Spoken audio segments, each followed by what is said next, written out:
Good day everyone, I am Jada Marie Popo. In this lesson, you will going to learn operation on function. Operation on function, addition and subtraction.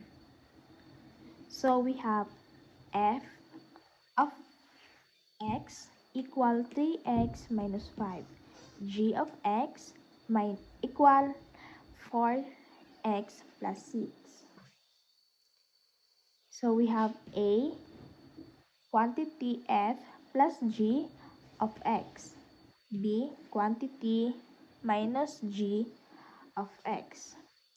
So we start with a.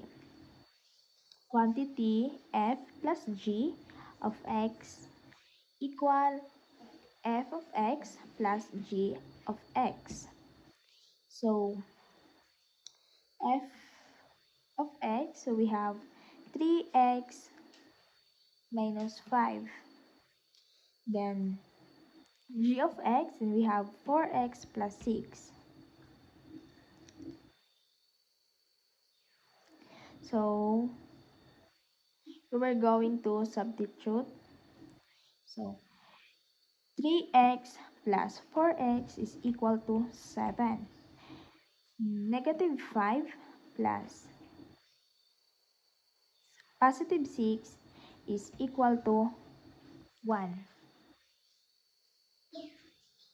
So this is our quantity f plus g of x. The second one is quantity f minus g of x is equal to f of x minus g of x.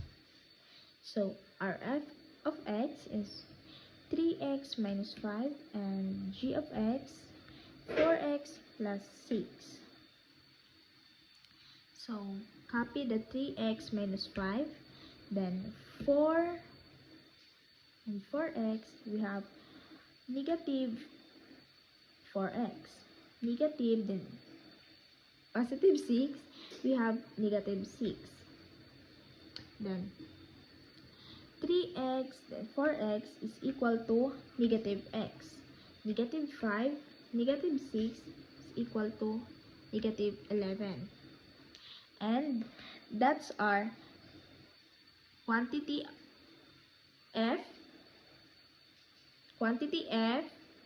minus g of x. So that's the operation on function. Thank you for watching.